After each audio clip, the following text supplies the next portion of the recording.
FantasyOne.com studios. It's the Fantasy Football Show. Live! Monday through Friday, 7 p.m. Eastern. Take a lap. What is up, good people? We've got a little bit of Deshaun Watson news and some other things to go over around the league. That's the wrong song there. Goodell saying there's no timetable on a decision of any potential discipline for Browns quarterback Deshaun Watson. We will seek to get to the bottom of the facts, Goodell said. And this report over here by NBC Sports. I'll make this bigger so you guys can check it out here a little bit better.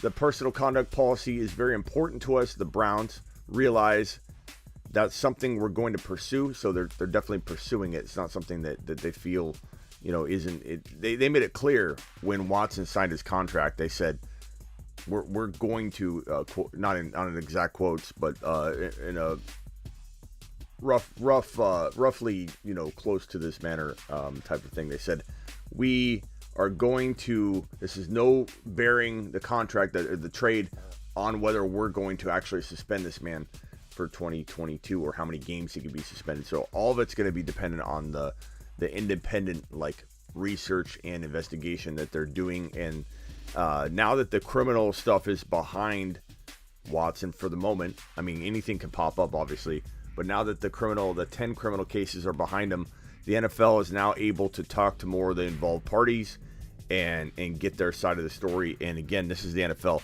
It's not, even though it should be in our mind, right, innocent until proven guilty, the NFL takes things differently. And there's talk about the commissioner exempt list now. And we're going to get a legal expert on here very, very soon to talk about the commissioner exempt list and how that's becoming relevant when the thinking was that without criminal, there's no exempt list option. The NFL is different in terms of how they use the criminal exempt list now. Now you can't just throw a player on the exempt list for something like in the past where Zeke would get in some trouble. We'd be awaiting what might or may not, go down, and Roger Goodell just throw the player on the exempt list and they sit away and rot on the exempt list. No longer is that the case, but apparently because he's fighting these cases, I don't know if it's being predicted that if he loses the fight and doesn't settle, that there's some implication, and if you violate the personal conduct policy, you can then be put on the exempt list. I'm going to get clarification on the exempt list and why this could potentially dip into a scenario where maybe he's on the exempt list even without the criminal. So I'll find out how much the personal conduct policy can change, and so we'll get into that. But for right now, assume he's missing time. Like, the NFL is going to suspend him for being involved in these actions to go outside the league for over 20 to whatever amount of a number of massages, personal massages he went to random people for, and amateurs and semi-professionals to get the NFL in a bad light is going to be what they're looking at. Not so much looking at the facts of the case. It's going to be very, very different how the NFL looks at it. Right or wrong, that's what the NFL is going to do. So he's probably going to get suspended, if I had to guess, 4 to 8 games, somewhere in that range. We'll wait to see what's going on. This certainly makes it almost a wasted year for the Browns. If it's 8 games, it's pretty hard to imagine Brissett, or if, let's say, it's Baker, whoever is taken over. It's hard to imagine winning. I guess with Baker, that's the thing, is if they keep Baker, could they win half of those games or more? Probably. And maybe Watson steps into a pretty decent record. Let's say it's 8 games with Baker. With Brissett, I mean, he's a competent backup too. So I would say that the season isn't lost. But then when you look at the actual division, though, that's where you start saying to yourself, okay, Baker ain't winning this division. Watson could win the division, or let's talk about making the playoffs in general. So here's the NFC.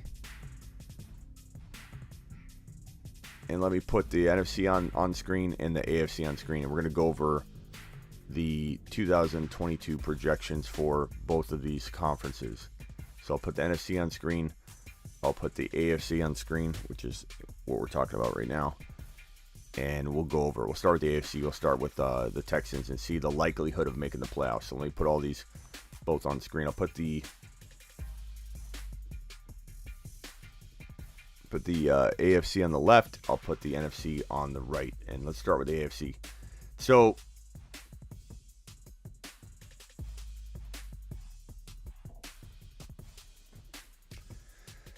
Buffalo Bills are probably clinching the division. Probably.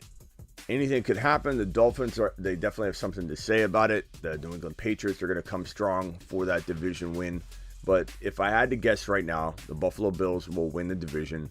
That leaves the Patriots and the Dolphins fighting and vying for one each of the 3 wild card spots, which is absolutely insane. If AFC wasn't so stacked, I think he could miss 8 games and still be okay. That's kind of what my point is here. Ball's life, I agree. So, like, let's say Watson misses. It's gonna be hard enough for Watson to grab a wild card spot to begin with. But let's say Watson misses 8 games, and let's say Baker wins half of them. You're talking about trying to now march back and look at this AFC West. Let's assume the Chargers win the division, because that's what I think is going to happen. You have the Raiders, the Chiefs, and the Broncos. 3 teams by themselves that can grab all 3 of the available wild card spots. That leaves no other team making the playoffs but the division winners. Let's call it the Colts in the AFC South. Let's call it the Bengals in the AFC North, and the Bills in the AFC East. That means that the Patriots are out, the Bills are out. I'm sorry, the Dolphins are out, the Patriots are out, the Bills win the division. The Ravens are out, the Tennessee Titans are out, and then let's say the Raiders, the Chiefs, and the Broncos win those other 3 wildcard spots. Then you're literally left with no playoff hope if you win half the game. So I know initially you're gonna think like any normal person would. Well, what if they skate by for 8 games? What if they're 4-4? What if they're 5? What if they have 5 wins? What if they have 5 or 6 wins? It's gonna be hard to make the playoffs with a team that's starting off with just a little bit over a 500 record. Now, if Baker can win, 6 games out of the 8, then you're talking about Deshaun Watson have a real nice shot and a real nice positioning coming back from a suspension. Maybe he only misses 6 games and they go 4-2. Like, that would be possible. But again, when you look at the Dolphins, the Patriots, the Ravens, the Titans, and then these 3 teams that are left over in the AFC West, it's just really hard to make the playoffs. It is super hard to make the playoffs. What's up, everybody? Kevin, appreciate you being here. Saints are winning the South. We'll get there in a second, bro. I don't think so, but anything's possible. Anything's possible. Michael's first in the building according to his calculations. Michael, appreciate you being here, good buddy, good pal. Philip was second. Michael number 2 was third in the building. Zach was 4th. Kenny, James, Gary, and so on. Ball is life. And then Terry, appreciate you guys all being here. Thank you guys for enjoying the show and spreading the word and hitting that like button. Can't thank you enough. My favorite show. I love this show almost as much as Smitty loves Jimmy G and Cam Akers. Funny joke. I do. That means you don't like the show at all. But that's okay. I appreciate you. No, I know you do. In Smitty, what's up, Scotty boy? What's up, Optimus? Okay. Cliff Dalton to the Saints. Yeah, not huge news. I definitely wasn't going live over Dalton to the Saints. I had a couple DMs. Where you at? Bro, we're not going live on the Dalton news, bro. Okay.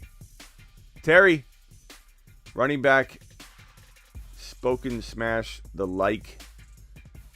Saints are winning the division. Again, I'm not so sure about that.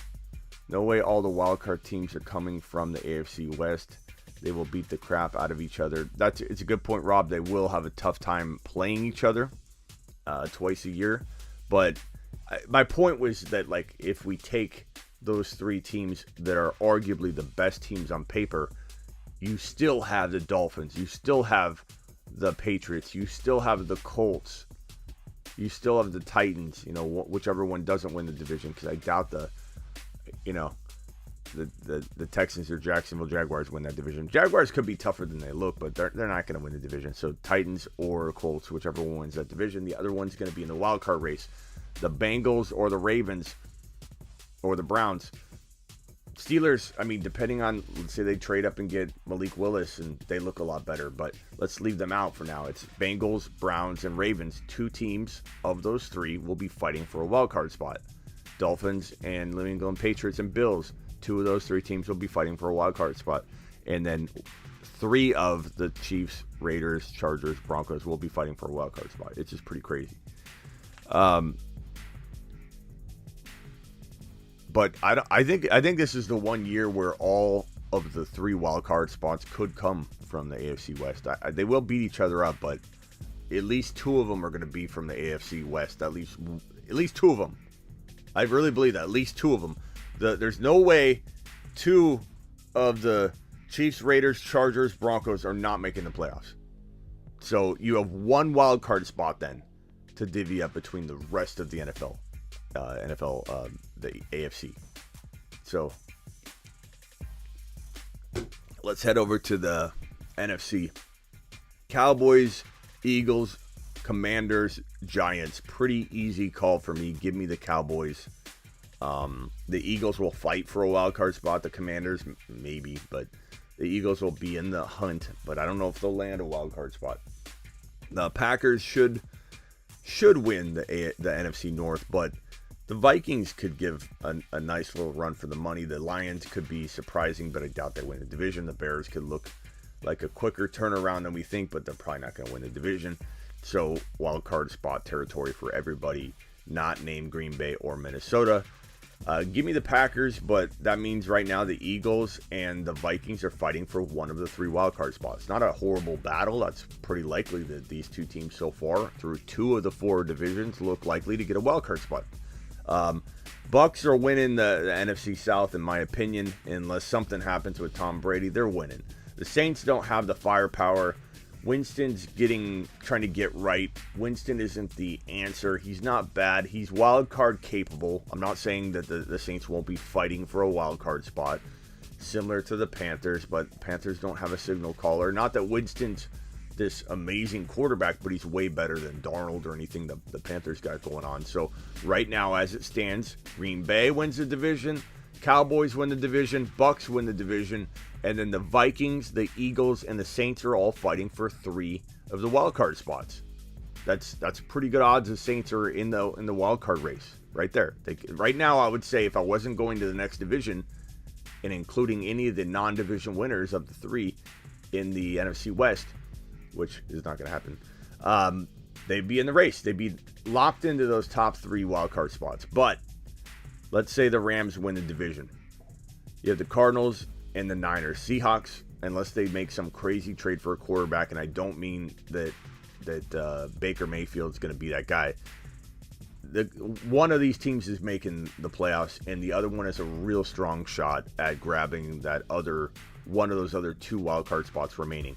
So it comes down to the Rams winning the division, Bucks winning the division, Packers winning the division, Cowboys winning the division. And in order of the wild card race, I have it as follows: Niners, Cardinals, Vikings, Eagles, Saints. That's my prediction for the 2022 playoff race in seeding. I know everybody's going to be upset if I didn't have your team making the playoffs. I'm sorry, Saints fans. I just don't feel like you have the firepower to beat out the teams that are more likely, like the Vikings and the Eagles even. But the Eagles I'm going to have not making the playoffs. Vikings, Cardinals, Niners, and then the Saints are really, really close. And maybe the Saints beat the Vikings. Maybe the Saints knock off the Cardinals for a wild card spot. Very possible. Okay, Cardinals have a lot of work they need to do. Kyler Murray is a mess right now. He's supposedly turning things around little by little. We'll see if that sticks, but Kyler Murray is capable of derailing the entire operation for 2022. So don't think you don't have a shot, New Orleans Saints fans or Eagles fans. I'm just telling you how I see it if I'm predicting it right now. Bruce Wayne, appreciate you stopping by, pal. You're a busy man. Wipe your feet at the front door, says Bruce. Michael, let's see what Michael's got to say. Packers, Chiefs, blow now, Smitty. Time for new blood. I don't think they blow. I think they both are very capable of making the playoffs, but do I think the Chiefs will have more than one, maybe two playoff wins? No. I don't think they're a Super Bowl caliber team in the group of teams that now exist in the NFL, these super teams. But they're a one or two playoff win team, and they're definitely a playoff contending team. With the wild card spots the way they are, I think they grab one. I think they're one of the best three teams that don't win the division. As far as the Packers, it wouldn't shock me if they didn't make the playoffs. It wouldn't shock me if they played really badly, but it also wouldn't shock me. I believe Aaron Rodgers is 9-2, 9-1, 9-2 without Adams, and Rodgers is capable of winning enough games to make the playoffs. The question is he now a deep playoff winning team and quarterback without Devontae Adams? It depends on what they do in the NFL draft. If they bring in a Burks or they bring in a Christian Watson to replace Adams, I'm actually pretty intrigued that they could be a maybe one win playoff team. And then you take it, game by game. We got to see how good Burks or Watson is. Keep in mind how good rookie wide receivers have looked. Now, there's nobody named Justin Jefferson, Jamar Chase. There is not that wide receiver in this draft class that I feel at this moment, is showing up. Doesn't mean that can't develop. Look, I mean, I loved Justin Jefferson. I put a lot of content out on him, but we still weren't 100% certain he would be as good as he is. We knew he'd be really good. We knew he had a lot of potential, but he had the kind of potential coming out of college that looked a lot like the top wide receiver in this rookie draft class. He had about that much value. He was ranked consensus around 2, 3, 4 for all wide receivers.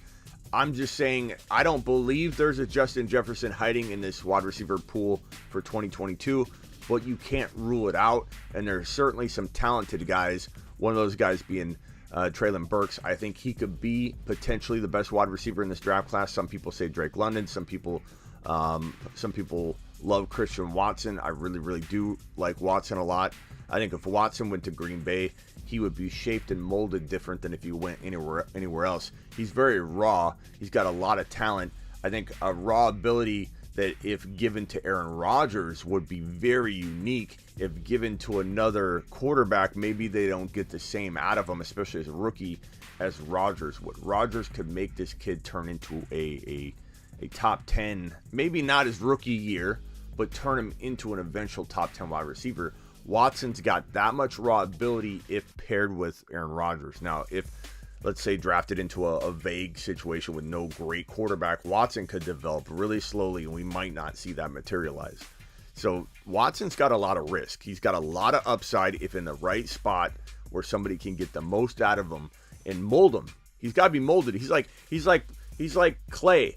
And he's capable of being molded into anything. He really is. Watson has that much ability, but because he's still in clay form, if you will, he wouldn't develop or be put and positioned in the right light to turn into what he could be if he was with some mediocre quarterback. So he's a special case because of his ability, his raw talent, his ability to be really anything Aaron Rodgers wants him to be, but elsewhere I wouldn't be as excited. Burks can be good wherever he goes, but I think if in the hands of Aaron Rodgers, Treylon Burks will be absolutely phenomenal. My rookie wide receiver rankings I can put up here and go over those real quick with you. That would be kind of a good show. Let's see here. Let's see what you guys think too. Let's do a consensus rookie rankings, and I'll tell you how I feel as we go. Rookie number 1, in my opinion,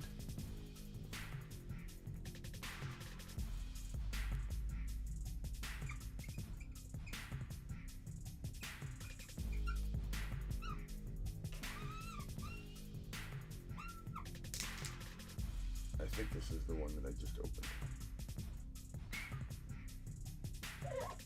No, it's not. Okay, rookie number 1. Burks. This kid has the potential to be, in my opinion, the kind of guy that can be top 15 as a rookie, and he has the potential to be an eventual top 10, top 12 wide receiver. So he could be moved along very quickly. I think a lot of people like Garrett Wilson. I think Garrett Wilson's a little more raw to my like, you put him in the hands of an Aaron Rodgers. Again, Aaron Rodgers could get the most out of people. But for me, Smitty, who are you picking for AFC South, Titans or the Colts? I put it up here. Colts, bro.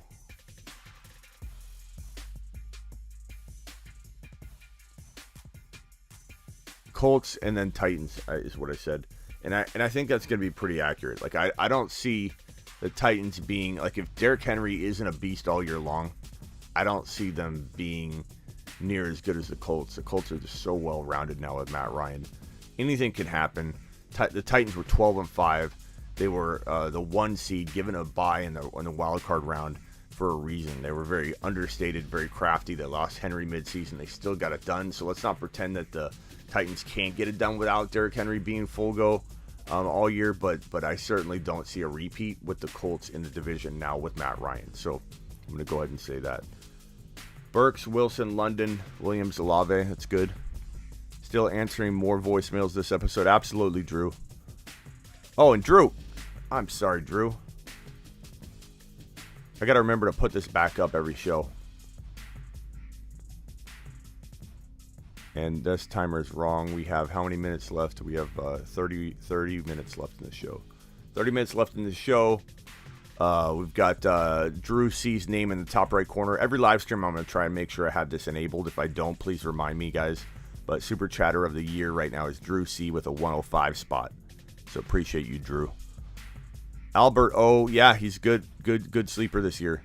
A lot of talk about Albert O, tight end for. Sorry, guys. Tight end for. I mean, he literally, for the Broncos, he could be the next sleeper breakout guy. He's definitely going to be on the list. The guy you could get outside of the 8 to 9 range, 10.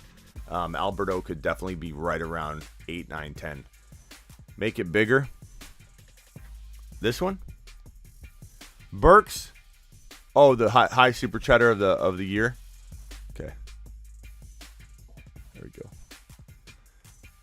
Burks, number 1. Who's number 2?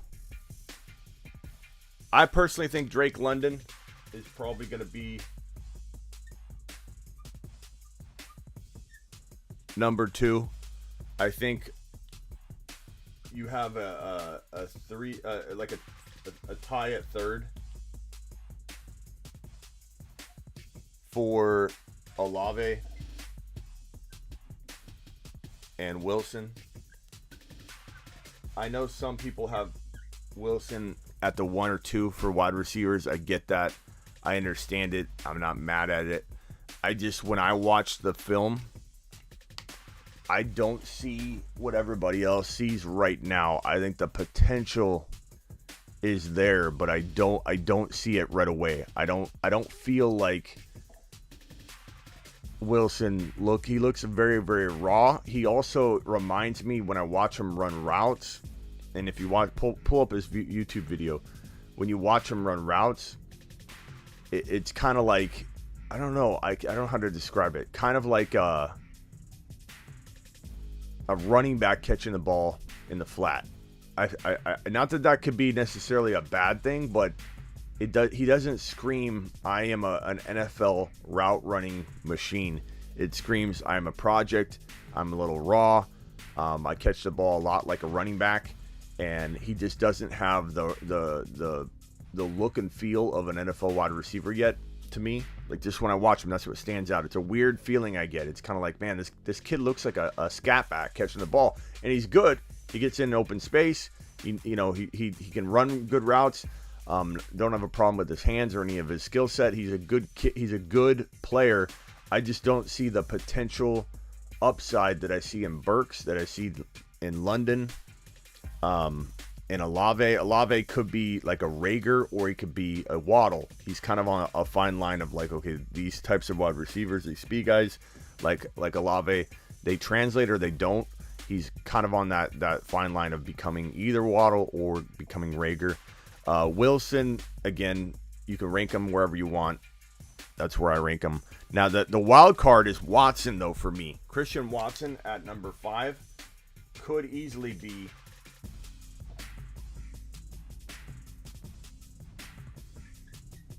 the top wide receiver in the draft class. It depends on his situation.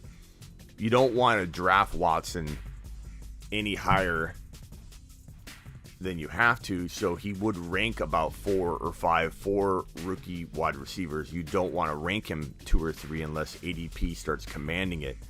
But I absolutely love Watson at 4 or 5 value, because if he lands in the right spot, he can truly become the best wide receiver of this draft class. I don't think you can say that about any of the wide receivers that come after Watson, like Danny Gray. Jamison Williams is good, but he's coming back from a pretty nasty injury.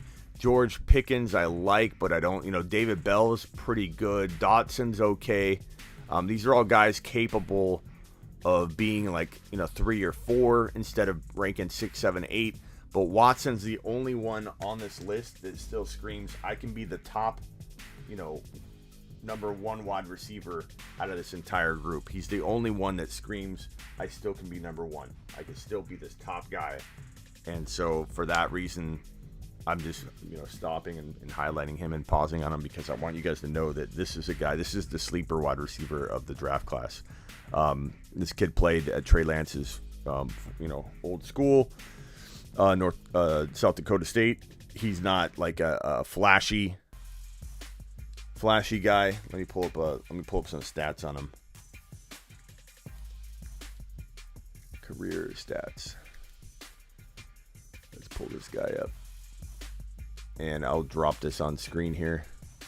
I say South Dakota State, North Dakota State. I'm sorry, North Dakota State wide receiver. Let me grab his height and weight and all that. North Dakota State's not a huge school. It's where Trey Lance is from. And, he really helped put the school on the map in a sense. But let me put his game logs up. So these are Christian Watson's game career stats from North Dakota State.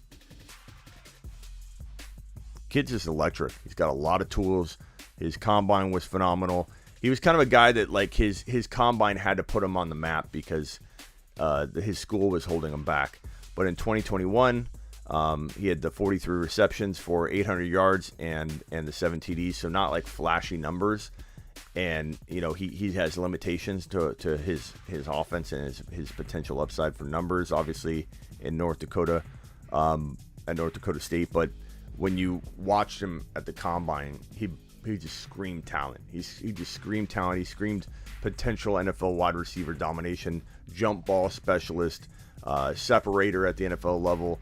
Stats weren't blowing you away, so he wasn't going to climb into anybody's 2 or 3 or 1 wide receiver spot from his college game film and stats. His game film was good enough to where you wanted to pull him up and talk about him, but his stats didn't back it up. He needed something else, like a combine or a pro day. He needed to knock it out of the park to help back up at least one of the two, the film or the stats, and the film was good. Watson to the Browns.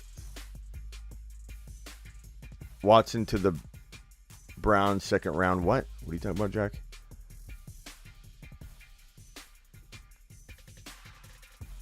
There are 7 to 9 NFL teams who will be fighting for wide receivers this draft class. Absolutely. It's going to be a crazy wide receiver draft. It kind of feels a lot like last year's quarterback draft class. Last year's quarterback draft class was so sought after. You had quarterbacks going left and right, up and down the first round. I think we might see a boatload of wide receivers go in round 1. Watson might be in the mix. We might have 4 or 5 wide receivers go in round 1 of the 2022 NFL draft. Watson probably worked himself into round 1 contention with his combine performance. So let's get to the voicemails. Drop them like it's hot in the voicemail groups, guys. Here's the first one from Bruce. Hey, Smitty, what is Taysom Hill's value now that he's going to be a tight end? They said he's going to be, I guess, a tight end because they signed Andy Dalton. What's your opinions on that? Yeah, I mean, I don't care about the Andy Dalton signing. Not that you do either, but like that's not.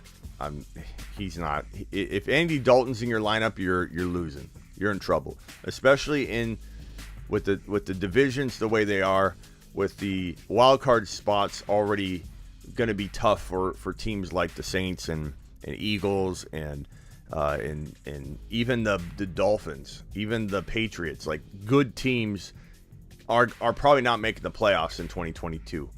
Like if Andy Dalton's your quarterback, nothing's happened. So Andy Dalton's a nothing burger.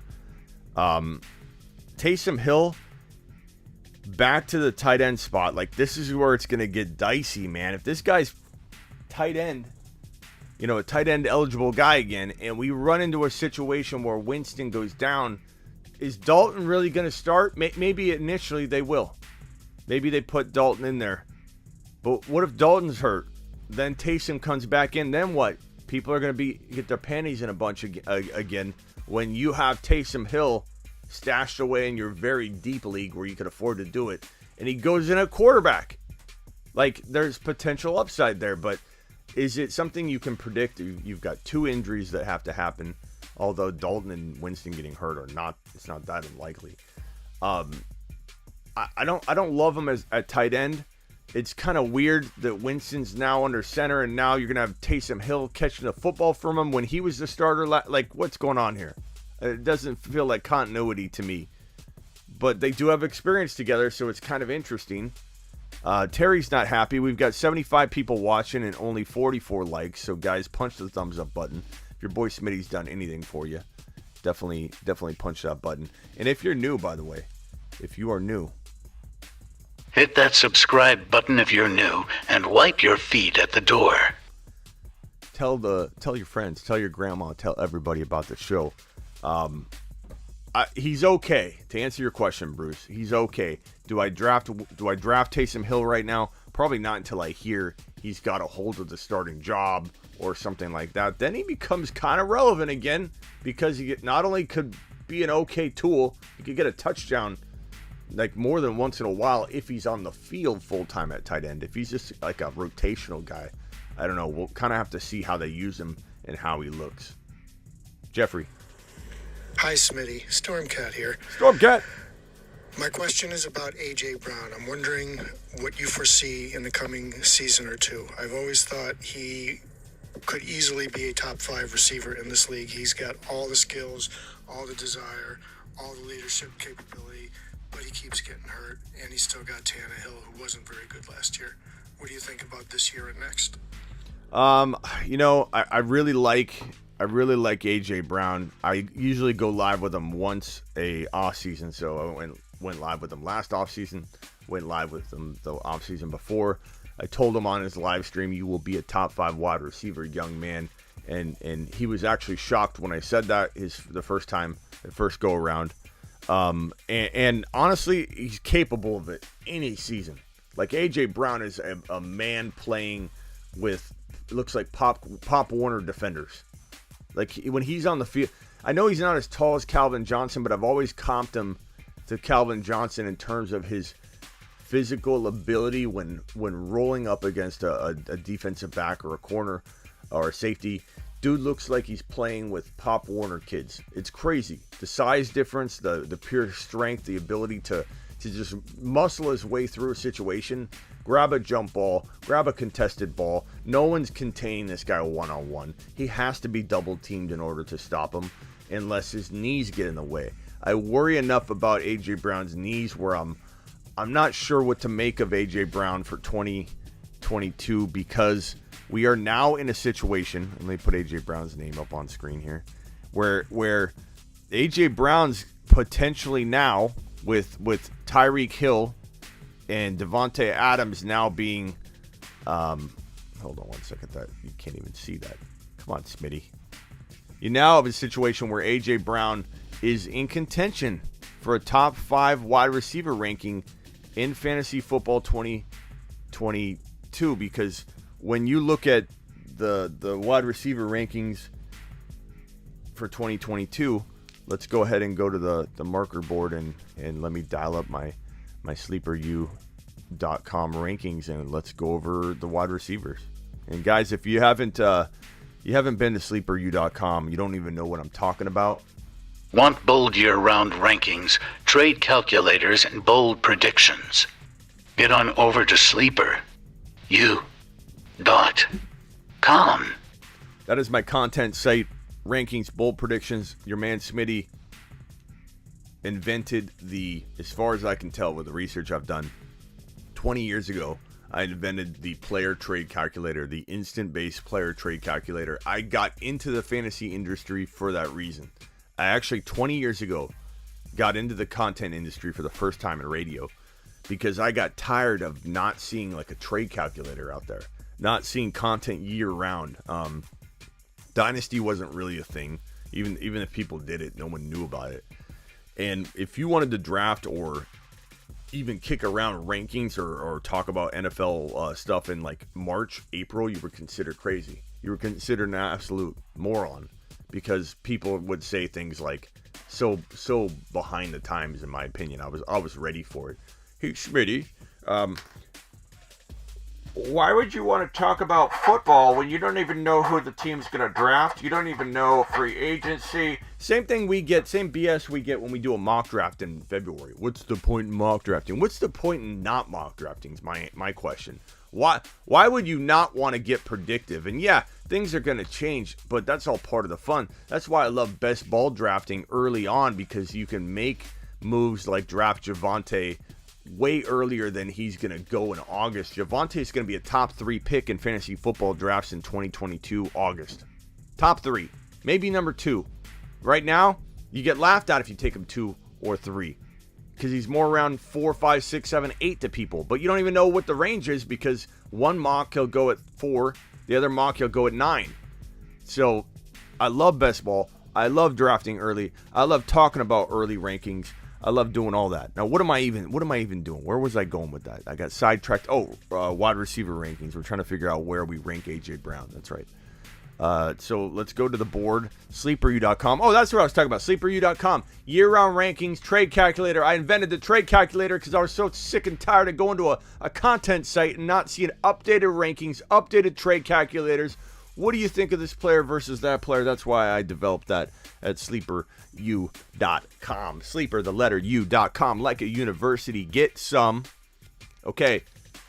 2022 wide receivers.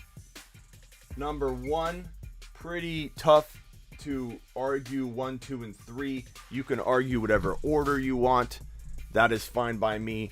But I don't think you can argue that there's anybody else that jumps into the top 3. It's just your order, your preference.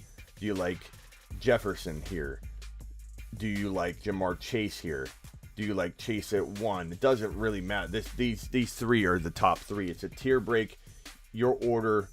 What's your order? Doesn't really offend me if you've got Chase 1, Jefferson 1, Kupp 1. This is redraft.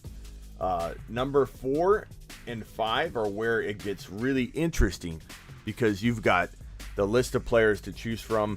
You've got Debo, you've got A.J. Brown, you've got Tyreek Hill, you've got Adams, you've got so we got Debo, we got Hill, we got Lamb, we've got Diggs.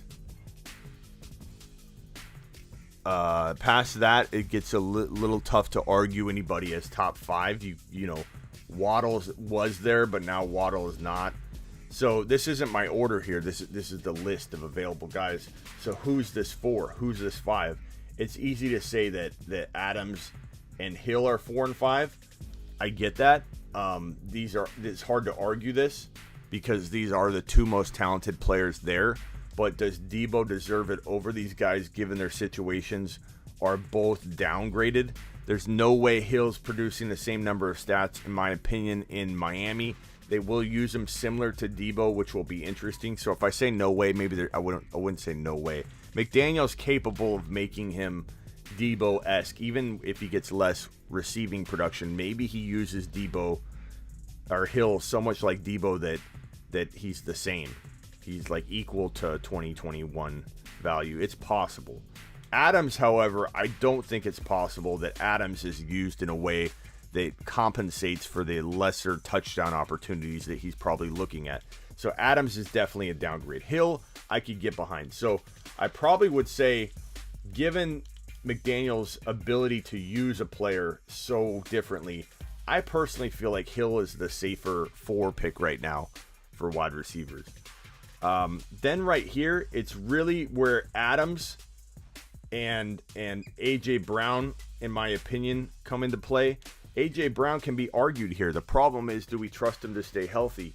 Do we have Lamb in one of these spots? I think Lamb's capable of it. We don't want to rank Lamb that high. It's not smart to rank him that high, I think. I think Lamb you got to get as a wide receiver 2 and hope that you get wide receiver 1 numbers. But there's no way you want to put Lamb in this top 5. Diggs, certainly. Diggs. It probably does come down. Debo. I mean, you could argue. I don't think I'm putting Lamb or Waddle in here as top 5, but they certainly will be sleepers in the 6 to 10 range. But Diggs, Debo, Adams, A.J. Brown, there's no way someone with a straight face can tell me that any other person's crazy for liking any one of these wide receivers over the other of these 4. If you like Adams ahead of A.J. Brown, Diggs, and Debo, you're absolutely insane if you think that person's crazy. If you like A.J. Brown ahead of Adams, Diggs, Debo, it is crazy to suggest that's wrong. Diggs could be 5. Debo could be 5. A.J. Brown could be 5. Adams could be 5. No one knows. They're all very similar. Point is, the question was about A.J. Brown. Is he capable of being 5 to 7? Absolutely. He's in the 5 to 8 range. 5 to 9 range for sure. Locked in there. But is it 5? Or is it 6? Is it 7? We don't know. It's tough to say. Talent-wise, he's right there. He's as talented as anybody right there. Situationally, the best situation probably is Diggs, but did he deliver on that situation and upside last year? He kind of disappointed. Like, Diggs didn't have the year we were hoping he was going to have, so it's tough to count on Diggs when he didn't deliver last year to the tune we thought he would. So it's tough. Here's another one from AC. Smitty, I know you and I believe in Trey's ability to beat out Jimmy if they're both on the roster, but do we actually believe Kyle will give Trey a fair shake to earn that job? I don't know. To me, it just seems like someone that's fresh out of a relationship saying, hey, I'm going to go start dating, and then they also start going on dates with their ex-girlfriend. It just seems like you're not really giving anybody a fair shake at that point. What are your thoughts? I appreciate the question, AC, and I totally get you, man. And the thing is, Jimmy G, there's a couple things. Jimmy G, from what I gather, the way that Lynch talks about him and the situation, the way that Kyle Shanahan talked about it yesterday. If you look at Kyle said, you don't hear from Jimmy. Like, I forget what the exact words were, but they hadn't heard from Jimmy. That Jimmy's hard to get a hold of. And that's okay, he said. That's okay because he wants control, right? He doesn't want to look like he's being played by Jimmy G. So he said, that's okay. That's okay. That's okay. He's hard to get a hold of, but that's okay. Like, Jimmy G hasn't been communicating with the team. Not to mention, you had Lynch say earlier when he had surgery, we didn't know he needed surgery, but apparently he needs the surgery.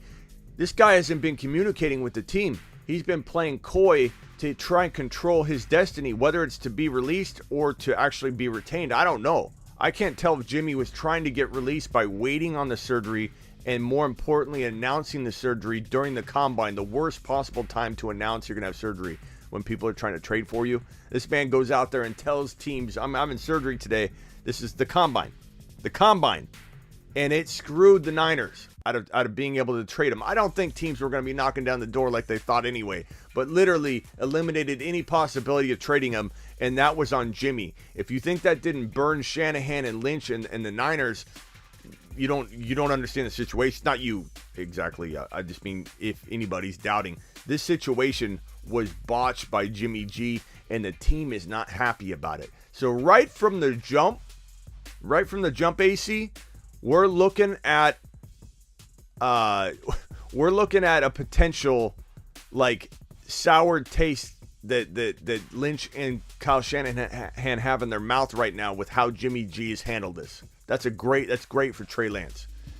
And in so many words, Shanahan told you Trey's the starter. And reports have come out saying that Trey's being assured behind closed doors he's a starter. Now, does that change the fact that the Niners are probably going to hold on to Jimmy G for 2022? No. He might be on the roster yet again in 2022.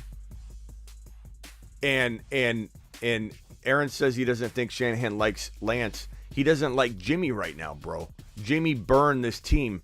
They are not happy with how Jimmy handled this. To me, that's going to be... He doesn't dislike Lance. He said, I don't talk to Jimmy. Jimmy's hard to get a hold of. But he said, I talk to Trey every day. So everybody needs to read between the lines here. I'm not concerned.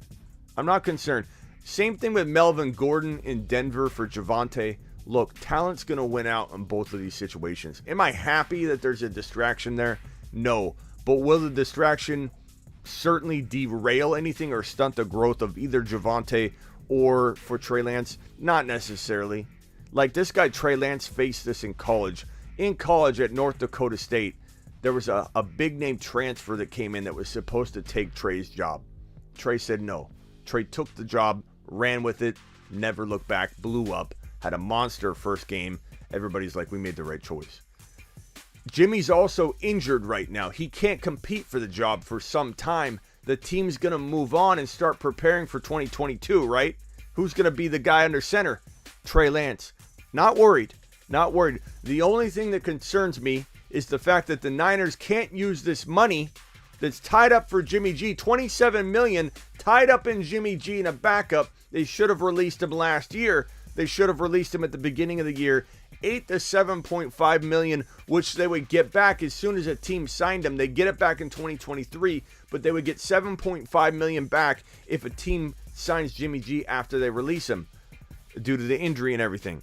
So they're wanting to wait potentially until he's healthy and no longer an injury concern. Then if they cut him, they're not going to eat that $7.5 million reportedly. If anybody knows more about that contract, let me know. But as I gather, that's how it is. And on top of that, they're thinking, oh, maybe a team will trade for him once he's throwing the football, once he's healthy. Not going to happen. No one cares about Jimmy G. Nobody wants Jimmy G on their roster. He is not a top 32 quarterback in the NFL. That's why he's about to be the 33rd quarterback at best in the NFL, because Trey Lance is going to start and he's a backup. So when I tell people Jimmy G is not a top 32 quarterback, he does not deserve to be a starter in the NFL.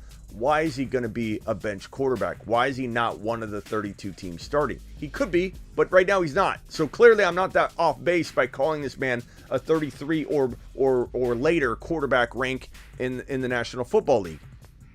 But don't buy, Aaron, what you're reading a lot of noise, bro. You're listening to a lot of noise. Shanahan doesn't dislike Lance. Shanahan just said yesterday that he talks to him every day.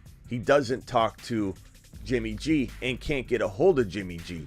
Therefore, he's not excited or glad to see or hear from Jimmy G. Jimmy G's essentially in his doghouse. So and Doug, no, Jimmy G top 15. I know you've got to be trolling, Doug. You've got to be trolling, but you're running a lap anyway because this is one of the craziest rankings I've seen in weeks, Doug. Take a look.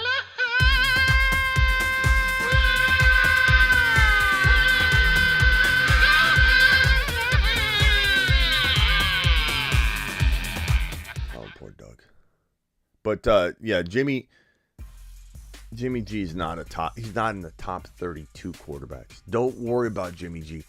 If I don't, because of the bad light that I believe Jimmy is in with the team, with John, with Kyle, if this guy Trey Lance, who I believe is going to be a top 5 to 7 quarterback in the NFL, and very quickly, if not right away. If Trey can't beat out Jimmy G, who's injured, who's pissing the team off left and right, he's not that guy. I'm not worried about it. If he can't beat out Jimmy, he's not the guy I thought he was.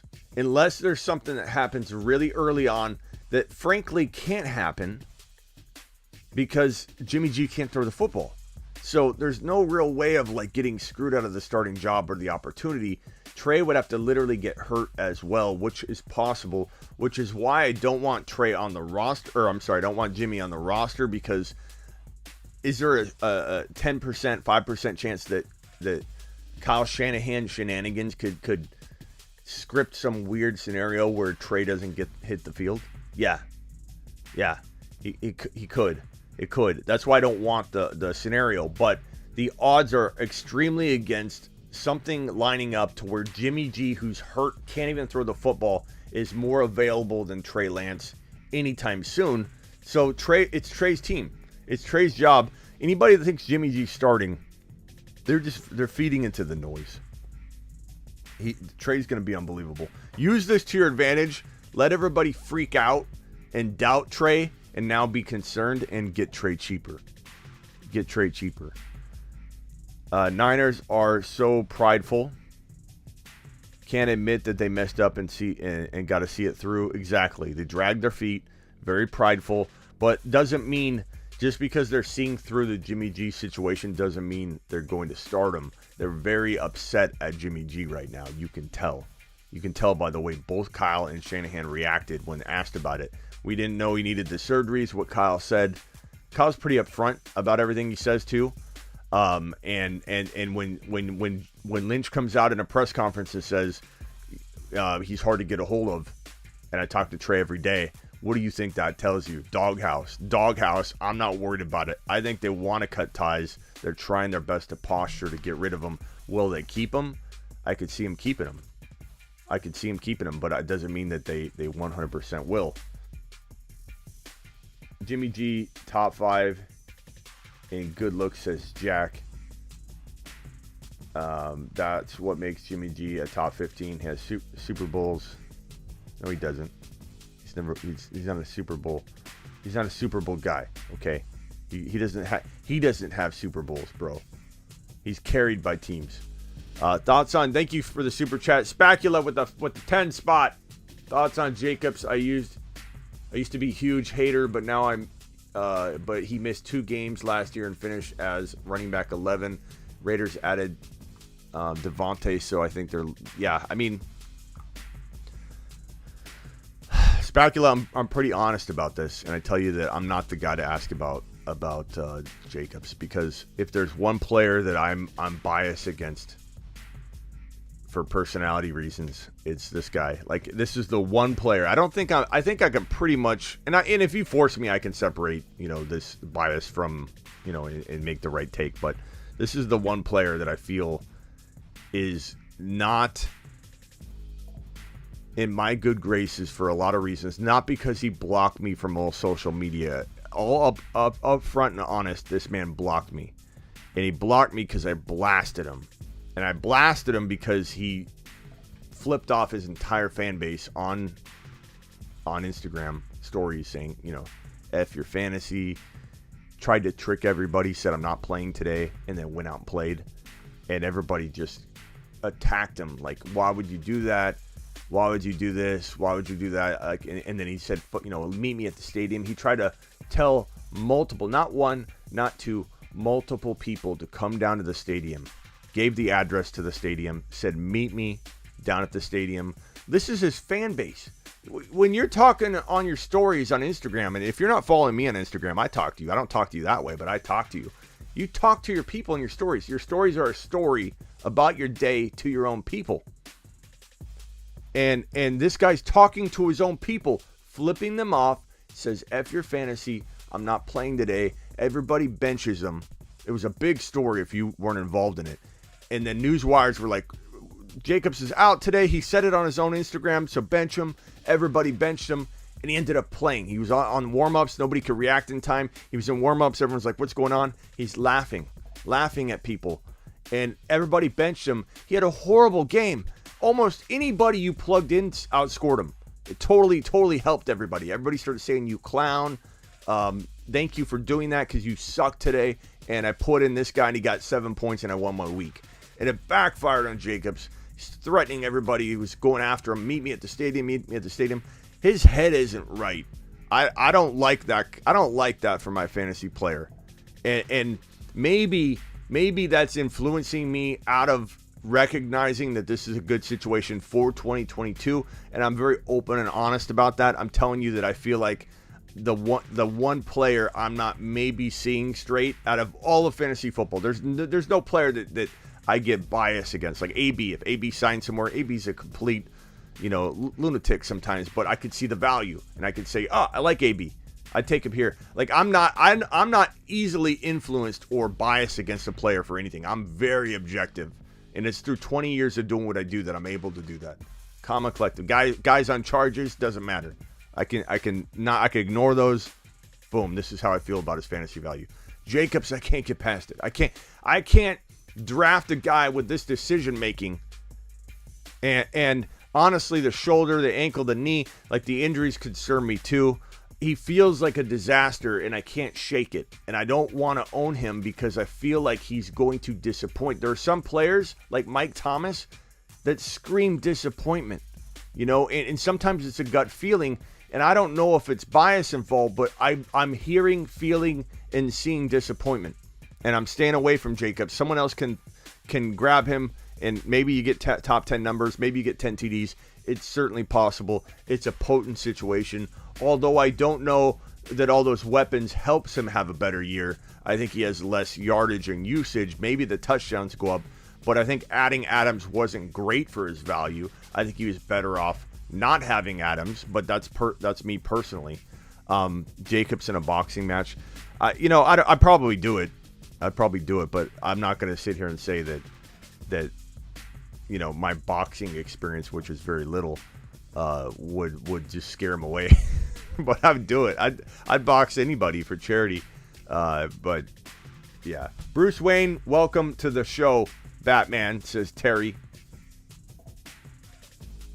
Money on Smitty. Yeah, I think I'd hold my own. I mean, Smitty's getting in some good shape. I mean, I've dropped the LBs. I don't know if you can tell on camera. I didn't drop as many as I thought. I'm almost like kind of fine with my weight if I cut down a little bit, cut up a little bit. But I'm at 213 instead of 226 when I started my weight loss venture and journey literally 31 days ago, I think. I was going to lose 30 pounds in 30 days, or 25 pounds in 30 days. I've lost, I've lost 13 pounds in 31 days. So I didn't get my goal, but I'm feeling pretty good. I'd like to drop another 5 or 6, maybe 7 pounds and just kind of get a little bit more cut. But once I'm there, I think I might be a little more bold and kind of reactive to a potential charity boxing match. I might just jump. I might throw my hat in a lot quicker. I might be like, put me in, coach. Jacob. I can't even get a hold of Jacobs to do a celebrity boxing match, though. Keep going. Thanks, Cliff. Appreciate you. We have a couple more voicemails, and then we're out of here. 3 of them. What's up, Smitty? I got a question.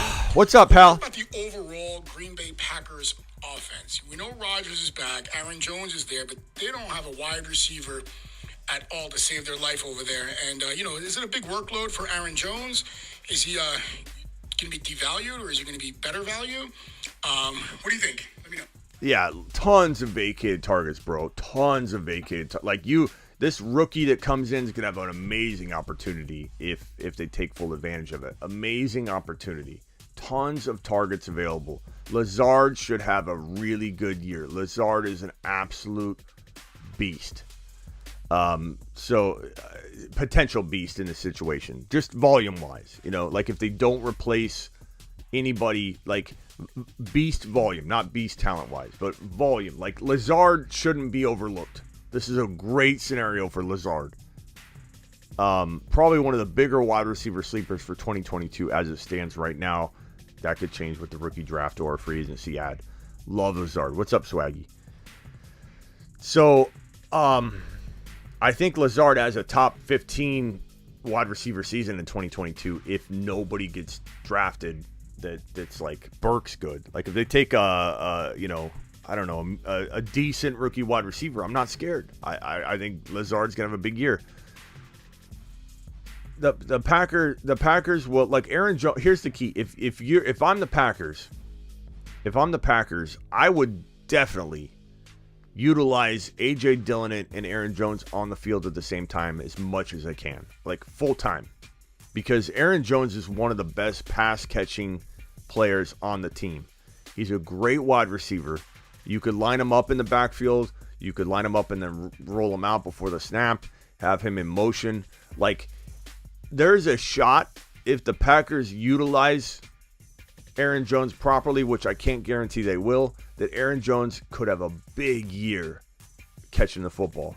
I just don't know if that's their plan for him. I don't know if they're just going to rotate their running backs and Aaron Jones will be on the field when he's on the field and off the field when he's off. Like, I don't know if their plan is to keep him literally as almost like a wide receiver option for Aaron Rodgers. They would be super smart to do that. And if you remember when Adams went down a couple years back, the Packers turned into a run-heavy team. They've revamped, retooled everything around the run, and Aaron Jones had his monster breakout year. The year your boy Smitty predicted him as a top 5 overall player. Your boy Smitty put him on the Bull predictions. Your boy Smitty talked about Aaron Jones winning leagues, and he did just that. They literally ran the ball. They ran this guy like a beast. I think Aaron Jones could be in for a big year if he stays healthy, and that doesn't mean A.J. Dillon can't eat between the tackles, but I don't know that the Packers are going to be doing that. I don't know if they view Aaron Jones that way. Aaron Jones is a cap casualty for 2023. He'll most likely be released in 2023. The Packers save over $10 million by cutting him, and so it is A.J. Dillon's season in 2023 and beyond, unless they draft another rookie running back or A.J. Dillon gets hurt. But Aaron Jones could potentially make it a problem to cut him if he has a monster PPR year. But he really does have to have a monster PPR year to be relevant because A.J. Dillon's going to steal a lot. So it's a great question. The Bruce. Smitty, am I crazy? When I seen you do the top 5 wide receiver thing, I was like, man, I'll take Jerry Jeudy over all of them. I saw Jeudy with Russell Wilson just throwing the ball the other day. And, man, it's like last year, I fell in love with him all over again. What's your hype on Jerry Jeudy this year? And did you see him and Russell throw the other day? Yes, I did, the Bruce. I see everything, pal. I'm on this like you wouldn't believe. I live this. This is what I do, the Bruce. This is what I do for a living. I'm on top of it, pal. I appreciate you. Absolutely love what I saw out of Russell Wilson and Jerry Jeudy. Guys, I've been screaming, and the Bruce, you've heard me talk about it. I've been screaming it for over a year or two. Jerry Jeudy is a top 5 route runner in the NFL right now. He is a top 5 route runner in the NFL. And when Russell Wilson landed on the roster, what did I tell you? I said, you pair a top 5 wide receiver, route running wise, with a top 5 accurate type quarterback, what do you think happens? Magic happens. Jerry Jeudy to the moon. Jerry Jeudy to Neptune, to the dwarf planet Pluto. As far as you want to place this man, he is going there. Okay? Injury could hold him back, certainly. Cortland Sutton is good, but Jerry Jeudy is the guy. KJ Hamler, I like as a dark horse if Jerry Jeudy gets banged up or something, but I love Jerry Jeudy. However, the Bruce, you can't be drafting him ahead of these guys if that's what you're saying. Are you crazy to like him quietly where you don't mention it out loud, the Bruce, especially to your mother? Because your mother's going to tell you. Go ahead. Getting land.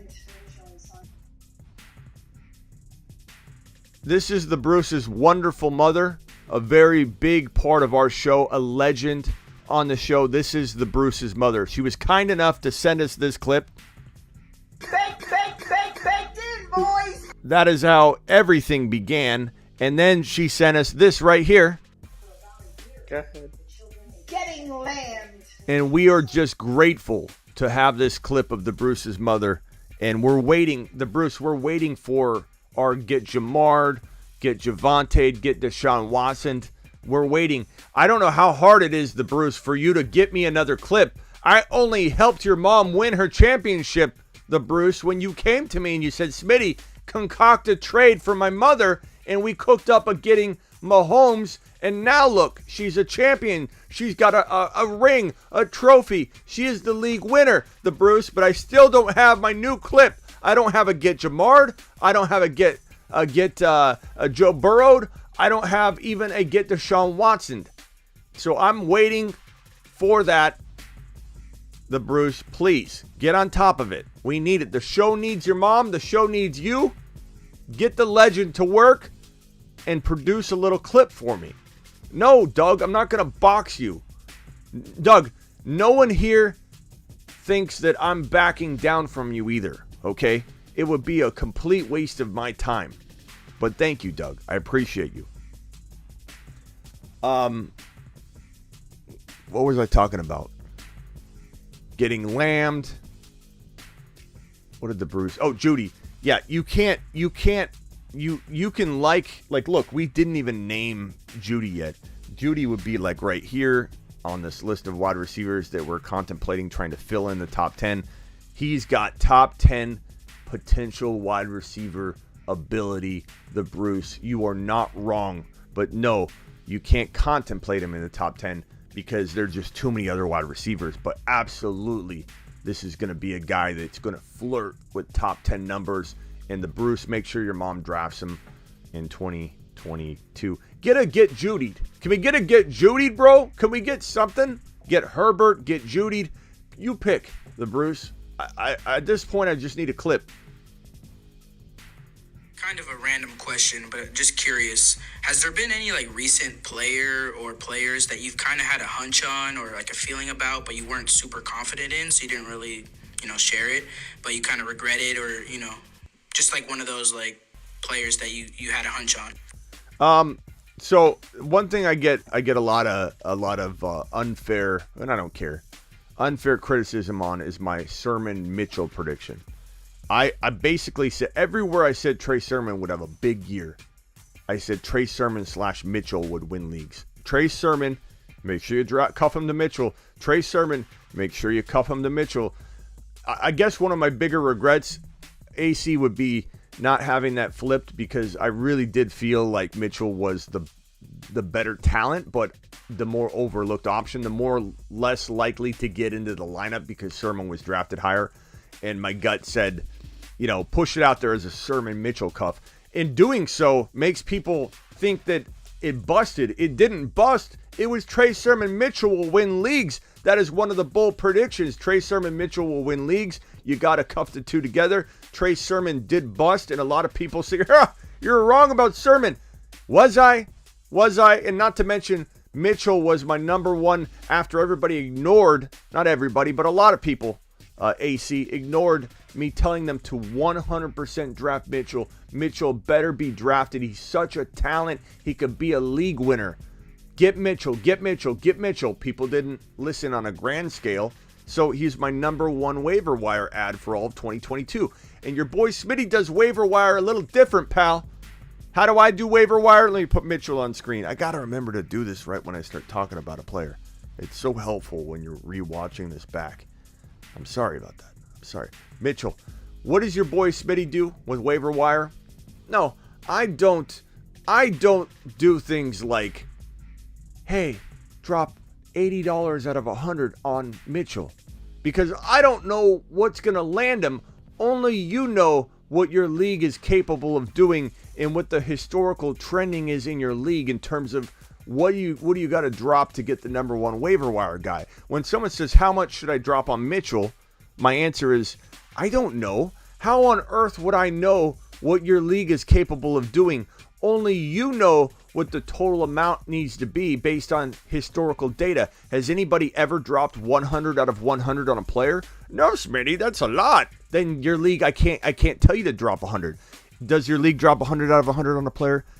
Bob says, yeah, all the time. Whenever you want a guy, you got to just drop your 100 spot, because you can do free for all ad drops at $0 all year long. If you want a guy, you pick the guy with $100 of your $100 in order to win him. Then you got to drop the $100. You got to drop the entire load on him. Only you know that. But your boy Smitty has a unique perspective on waiver wire ads for 2022 and beyond. I did it in 2021. I started implementing it last year. Is I give you a confidence level. and then I let you do the work in terms of figuring out what the high dollar amount is. If you say, hey, Smitty, is Keyshawn Vaughn the top pickup of the year? Or what do I drop on Keyshawn Vaughn? My answer is, well, based on the pecking order, based on this and that, the likelihood that he is the top pickup of the year is a 5 out of 10. Possible, definitely upside. If Fournette went down, there'd be a lot of upside there. But he's not locked into it, so 5 out of 10. Hey, Smitty, this is what people asked me in week 1. How much should I put on Mitchell? My likelihood of Mitchell, this is what I said on multiple videos, of being the top pickup of the year, the James Robinson, the league winner, is a 9 out of 10. 9 out of 10. Look, Mom, I'm using 9 fingers. 9 out of 10 was my confidence level that Mitchell would win leagues because he should have been drafted. So if you're looking for waiver wire content in 2022 that will actually help you, your boy Smitty has you covered, because it does me no good to guess the numbers. That's up to you. I need to tell you my confidence level every time we're talking about the top waiver wire guy for the year. Every week, I'm going to give you a confidence level of the top pickup and tell you, will this guy win you a league? What's the confidence level? He will be the next Eli Mitchell. Now, this is going to be the example I use for 2022. It was James Robinson that year. What is the likelihood that Eli Mitchell is the next James Robinson? I said 9 out of 10. Get him. Drop your entire 100 if you need to, but I don't know what the exact number needs to be because only you know what your league's capable of doing. Appreciate you, AC. Appreciate you, Bruce. Tony, AC, Jeffrey, the Bruce again. You guys dropped a lot of good questions. If you guys want in the voicemail group where you can be a part of leaving voicemails every single Monday through Friday, DM me on Instagram right now, first word voicemail, and then ask me, remind me, hey, Smitty, I want to be in your voicemail group, but drop first word voicemail.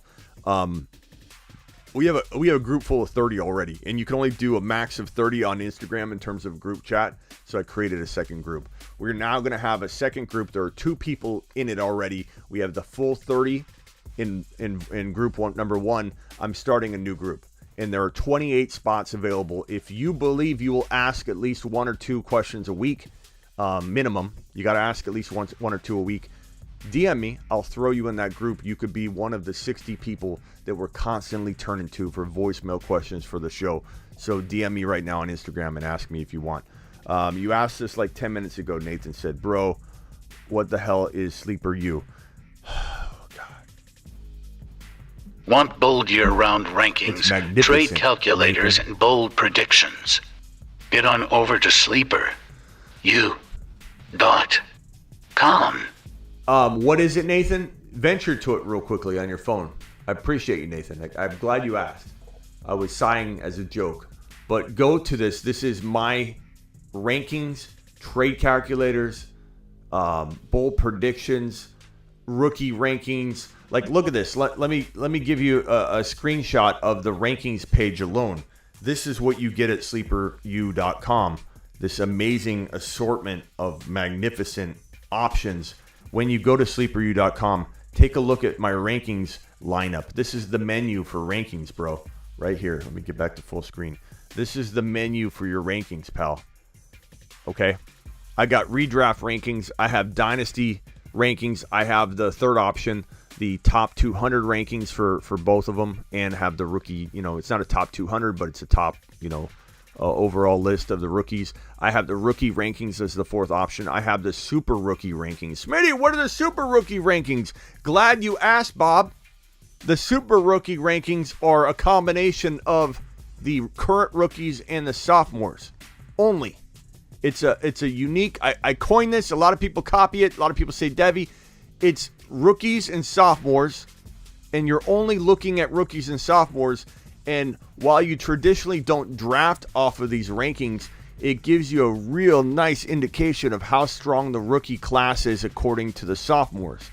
So it's probably my most popular ranking set because people love the innovativeness of it. The fact that they're looking at something that just gives them an idea of how good Breece Hall could be, how good Kenneth Walker could be, how good Drake London could be, because you're looking at Jamar Chase. You're looking at Najee Harris. You're looking at Javonte Williams. So let me give you a little snippet of the super rookie rankings because that's how I roll. You want a sample? Here you go, Nathan. Here you go. Looking at super rookie rankings for, let's just look at the running backs and wide receivers. Take a little snapshot of that bad boy. Drop that on screen. Here's a snippet of the rankings right here.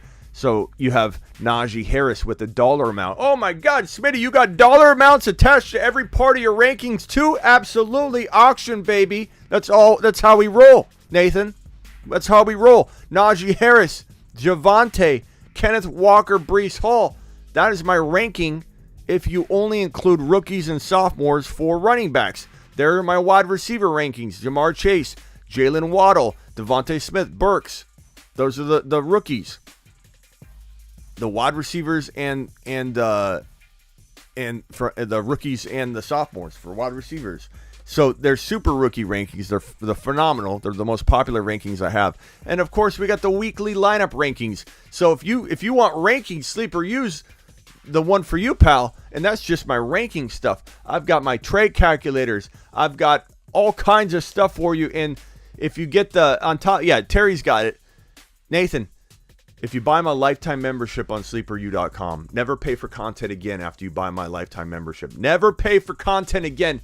Do you know what you get if you buy my lifetime membership, my top level lifetime membership? 2 years of one-on-one on-demand text advice. I've got this text line right here. I've got my boy asking me a question right here. And he says, thank you, my friend. He's responding to I've been trying, he won't budge. This guy wants to know, and I won't give away his name, but he's trying to get rid of Waller right now. We're working on a deal right now. On-demand text advice. Let me text Jose real quick. Hey Jose, I'm texting you live on the Fantasy Football Show live, showing people the text line, pal. And I appreciate you. We're doing a best ball soon. Jose, you're the man. Sent. Jose just got a message right now from me. One-on-one on-demand text advice. Where do you get that, Smitty? Want bold year-round rankings, trade calculators, and bold predictions? Get on over to Sleeper. U.com. Nathan, I appreciate you. I could be yelling at you daily. Okay, one-on-one text style. I won't really yell at you. I'm only yelling on the show. I'm actually pretty kind on them. And guess what? It's all voicemails. As you notice, I dropped a voicemail. And it doesn't go to your voicemail, it goes to your text line. So I sit here and I go, hey, blah, blah, blah, blah. I hit send. You get a text message from me that's in audio form. That way, sometimes you'll get a 2 or 3 minute message from me. You don't get a fragment. You don't get a autocorrect response. You get literally like a minute or more response from me, breakdown, detailing everything that we're talking about. And I haven't run into a person yet that isn't receiving the audio message. So it's working flawlessly, and people absolutely love the voice message that they get from me via text every single time I reply. You text me on the bat phone right here. It's a special phone. I've got my personal phone. I carry around both phones with me at all times. I'm at the grocery store. Miss Smitty wants milk. Okay, I'm getting milk. Oh, Jose, yeah, do that trade right now. I'm literally attacking both of these things at the same time. Smitty's out there doing work. Join the Discord, smitty1.com. You can do that. Sleeperu.com links are also there. The text line information, all of it's there. Smitty1.com is the hub of everything that I do if you ever get lost. That's it, folks. We are done. You want in that voicemail group, DM me on Instagram, The Fantasy Football Show. And also, get on over to smitty1.com. I'll give anybody that does this right now a free phone call. I will call you up for 10 to 15 minutes and talk whatever you want to talk about. Trade, you can save it for right before your draft. Anybody that goes to smitty1.com and clicks the underdog banner, fantasy underdog, or goes to smitty1.com/underdog.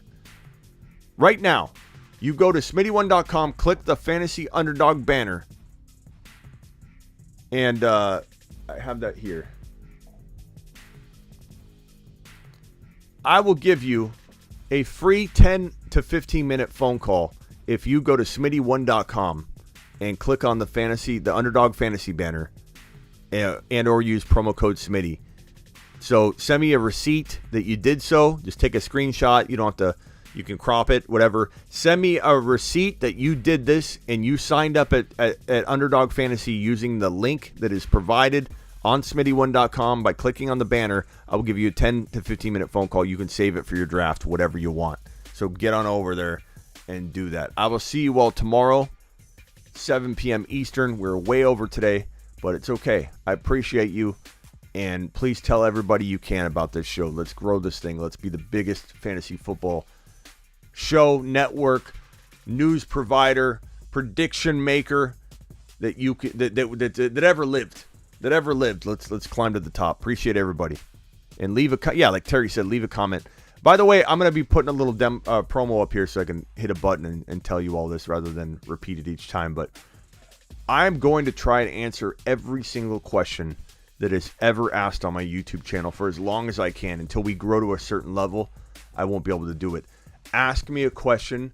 I am almost guaranteeing that I will respond to every single YouTube question that comes my way. We'll see how long I can do it, how many years, half a year. We'll grow very fast this year. We're going to grow a ton this year. I think we could get to 20,000, 20K on YouTube here. We're almost at 11. But I will answer every question asked on YouTube. So in the comments of this video, ask a question. Appreciate all you. Where's the outro? Until next time, friends, 7 p.m. Eastern tomorrow. We are live Monday through Friday, every single Monday through Friday. And I appreciate Drew C., who, as you can see at the top right of the screen, is the high super chatter of the year with the 105 spot. Drew C., you are the man. Don't forget about our Cooper Cup 2022 Fantasy Football League. 96 teams are in it. It's a follower league.